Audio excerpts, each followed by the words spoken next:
Hello বন্ধুরা, কেমন আছো তোমরা? আশা করি তোমরা সকলে খুব ভালো আছো। আমিও ভালো আছি। আর এই যে কতদিন থেকে আসবো আসবো করে আসছিলই না, আজকে এসছে। এসেই এসি লাগানোর কাজ শুরু হয়েছে। আর লাগিয়েছে তারপর লাগিয়ে চলে গেছে। আর দেখো বাড়িটার অবস্থা কি করেছে, রুমটার অবস্থা। আর এসির পাশে দেখছো ওরা টেবিলাইজার। আমাদের এখানে না এটা একটু দরকার হয়। আজ ভেন্টিলেটারগুলো রয়েছে, ওটা কোনো বন্ধ করার ব্যবস্থা করতে হবে, নাহলে হাওয়াটা সবটাই বাইরে বেরিয়ে যাবে। তো যাই হোক, ওরা লাগিয়ে দিয়ে গেল। যা কেনা জিনিসটা পড়েছিল ওটা দিক থেকে একদিকে শান্তি যে লাগিয়ে দিয়ে গেছে, কিন্তু ঘরগুলো দেখো কি অবস্থা হয়েছে। আমি এখন ভেবেই যাচ্ছি এই ঘরগুলোকে আমি কিভাবে পরিষ্কার করব। তো যাই হোক, ওরা এখন বাইরের কাজ করছে। এই দেখো আমি কতটা করে দিয়েছি, বাপির আর কিছুতে বলতে করতে হবে না করতে হবে না, আমি করবো। তো পুরোটা আমি করে দিয়েছি, বাপি আবার এগুলো করছে। আমার হাতটা দেখো পুরো ইটের গুঁড়িতে পুরো লাল হয়ে গেছে, হাতটা জ্বলেও গেছে। অবস্থাটা দেখো, এগুলো সব ঝাড়াঝুড়ি করতে হয়েছে, জানো এত নোংরা করেছিল। এই মাত্র জামা চেঞ্জ করলাম আমি একটুখানি আমার বান্ধবীদের সাথে। একটা বান্ধবী এসছে, একটা বান্ধবী এখানে থাকে, এখানে ওর বিয়ে হয়েছে। আর একটা বান্ধবী এসছে, আরও একটা বান্ধবীর বাচ্চা হয়েছে, এসছে। তো সবার সাথে আজকে দেখা করতে একজনের সাথে হলো না, কালকেও আমাদের বাড়ি এসেছিলো। তো আজকে একটু কাজ ছিল, তো দেখা করতে গেছিলাম। মানে এখানে এসে ভীষণ মানে এবারে এসে খুব ভালো লাগছে, কারণ অন্যবার আসে আমি একা একা থাকি, ভাল লাগে না। তো এইবারে সবার সাথে দেখা হচ্ছে, তো আমার খুব ভালো লাগছে। কিন্তু আমার এই যে পচাটা আমার মাম্মামকে ছাড়া যে ওর চলে না। আমি একটুখানি বেরিয়েছে যে দিনের কাছে থাকি, একটু পরিষ্কার হয়ে নিই, তাও ওকে আমি খাইয়ে দাই বেরিয়েছে। আমার না সবসময় তো ওকে আর ওর মানে রুদ্রকে নিয়েই সারাক্ষণ থাকি, তাই ইচ্ছে করে যে একটুখানি এসে সবার সাথে দেখা করে এ করে। আবার এখানেও সে ওকে নিয়ে থাকা একটুখানি মানে মনে হয় যে ও একটুক্ষণ মানে মায়ের কাছে থাকুক, আমি একটুখানি হালকা হয়ে ঘুরে আসি, মানে এগুলো ইচ্ছে করে। কিন্তু এই যে মুখটা দেখো কেমন হয়ে গেছে আমার সোনাটা। ওর সঙ্গে সবসময় থাকতে হবে, আমার এটা এতটা ইয়ে হয় না। আর এই দেখো এসি লাগিয়ে দিয়েছে, এসির ওপরে ওটা দেখছো আমাদের এখানে এত ভোল্টেজ আপ ডাউন হয়, মানে সব সময়, সন্ধেবেলা দিনের বেলা সব সময় এত ভোল্টেজ আপ ডাউন হয়। ওরে বাবরে হাঁচি পাচ্ছে কেন, সেই কারণে ভালো ভালো জিনিসগুলো নষ্ট হয়ে যাবার আছে, ভয় আছে। সেই জন্য আমাদের ফ্রিজেও টেবিলাইজার লাগানো আছে, আর এসির এখানেও টেবিলাইজার লাগিয়ে দিয়েছে। আমরা ভেবেছিলাম এইখানটাতে রাখবো, ওই কোনটাতে, কিন্তু ওরা ওপরে তুলে দিয়েছে। যাই হোক, এসি লাগিয়ে দিয়েছে। বাপি দুপুরবেলাতে এসি চালিয়ে শুয়েছে, আর আমি দুবার করে আজকে স্নান করতে হলো। ঘরগুলো এত নোংরা হয়ে গেছিলো, নিয়ে বাপি একা পারবে না বলে আমি আবার সমস্ত পরিষ্কার করেছি। এগুলো একদম বিচ্ছিরি হয়ে দেখলে তো তোমরা।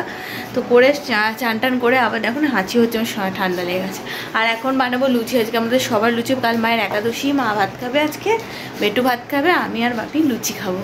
কালকে একটু বেশি করে করব, কারণ কালকেও হ্যাঁ তুই সকালে লুচি খেয়েছিস, আবার এখন লুচি খাবি? ভাত খেয়ে না বেটা, দেখেছো তো সবসময় লুচি খাবে বলছে। তো ওই জন্য সকালের জন্য একটু বেশি করে বানাবো, সকালে বাসি লুচি খেতে ভালো লাগে। তো সত্যি তুই লুচি খাবি? কেন সকালে খেয়েছি, ভাত খা। কি দিয়ে খাবি লুচি? এ কি উঠে গেল, এই দেখো আমরা আবার লুডো খেলতে বসছি। এখন লুচি থাক, বেটুকে খাও না, এখন দূরে থাকবো, সময় দিইনি বিকেল থেকে, এখন আমাকে লুডো খেলা করাচ্ছে আমাকে। এ বাবা ও আচ্ছা আচ্ছা, দেখো আমার কত পড়বে, দেখো দেখো দেখো দেখো, আমি দেখো চালাচ্ছি কত পড়বে, দেখো কত, 6 1 2 3 4 5 6। আর স্নেকটা দেখো, এই স্নেকটা দেখো, বড়। এইটা ও বাদ যেতে পেয়েছে, টু আমাসি দিয়েছে, এটা বাদ যেতে পেয়েছে, ওই জন্য এখন খেলা হচ্ছে। গুটিগুলো দিয়েছে কত বড় বড় হতে, এটা 5 দে। এটা উঠালো কে উঠালো? তুই তো দিয়েছিস। 1 2 3 5 এ খেয়েছে। No cheating, no cheating, no cheating, cheating করে হবে না।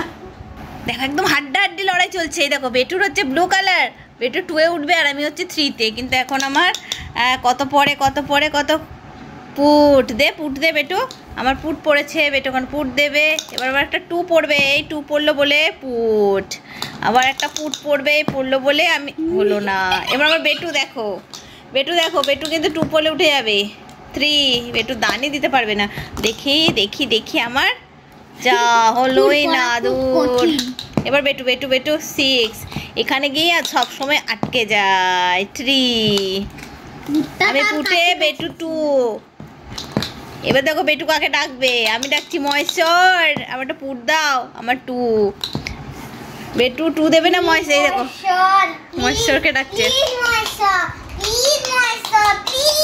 দেখি মহেশ্বর কি দেবে এবার, দেখো মহেশ্বর কি দিল।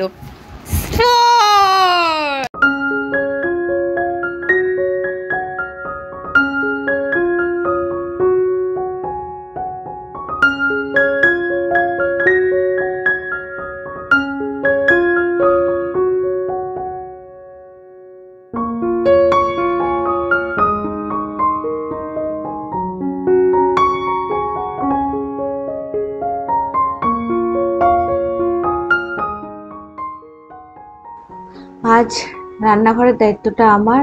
মায়ের আজকে একাদশী, তো মা তো এমনি কিছু খাবে না, নাকি মা হয়তো কিছু বানাবে জানি না।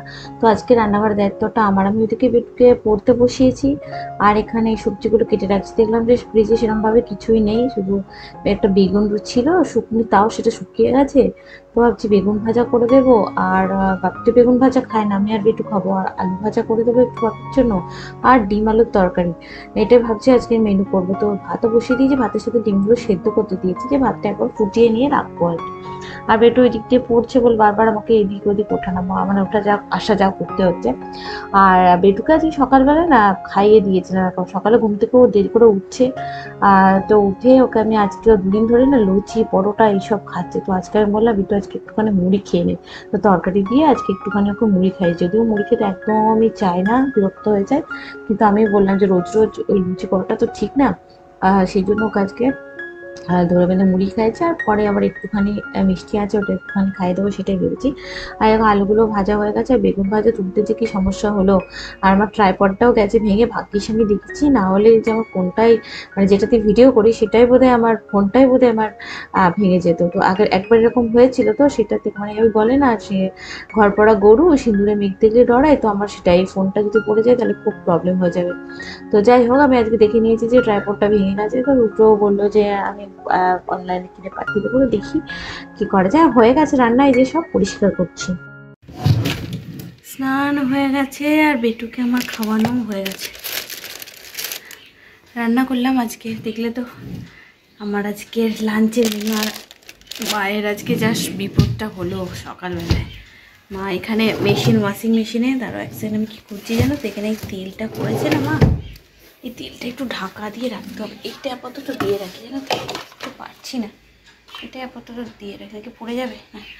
হ্যাঁ, সকালবেলায় যে মা ওয়াশিং মেশিনে জামা কাপড় কাচতে দিয়েছে, দিয়ে কি লিকুইড যে সার্ফটা নিচে পড়ে গেছে, মা দেখতে পায়নি। এবার মা ওটা সার্ফের মধ্যে দিয়ে এরকম পড়ে গেছে, মানে ধ্রাম করে পড়েছে। আমি শব্দ শুনে, মেশিনের আওয়াজের শব্দ শুনে মা ডাকছে। তারপরে গিয়ে আমি লক্ষ্মী হাকিমা সব তুললাম। তারপর হাতটা প্রথমে একটু, মা হাতটা মানে এই হাতের ওপর ভর দিয়ে পড়েছে, তো মা হাতে একটু মতন ফোলা ছিল। তারপর আস্তে আস্তে আস্তে ফোলাটা এত বাড়লো, তাই ভয় করছে। মানে সবাই বলছে যে ভাঙলে এত যন্ত্রণা হবে যে থাকা যাবে না। তো মায়ের তো যন্ত্রণা হচ্ছে, এমনিতেও পড়ে গেলে হলে যন্ত্রণা হয়, ওটা ওয়েট করতে হবে একটু। ব্যথার ওষুধ দাদা দিয়েছে, ক্রেপ ব্যান্ডেজে দাদা বেঁধে দিয়েছে। তো দেখি না কমলে, মানে ভেঙে গেলে তো ব্যথা কমবে না, আবার ব্যথা হবে, তো তখন আবার এক্স রে করতে হবে। তাই বাপিকে বলছি ওই এক্স রে করে নেওয়াই ভালো, তাই না? কারণ এখন একটা শুকনো, দেখো না, শুকনো একটা বিপদ। আগে আমরা আজকে এই ঘরেই, সবাই ঘরটা আবার শুচ্ছিলাম না, মাঝের ঘরটাই শুচ্ছিলাম, কারণ এই ঘরের ওপরের ছাদটা নেই, এই মানে ফাঁকা আছে। বাকি ওইদিকে দুটো রুমের ওপরের ঘরে ছাদ আছে, এবং তার ওপরে আবার সেট করা আছে, তাই ভীষণই ঠান্ডা হয়। কিন্তু বেটু বলেছে এসি চলে এসছে যখন, আমি এই ঘরেই আজকে শোবো, এই ঘরে আজকে আমরা এই ঘরে শোবো আজকে, আমি আর বেটু। আর বাপি চান করছে, বাপি আর আমি খাবো এবার।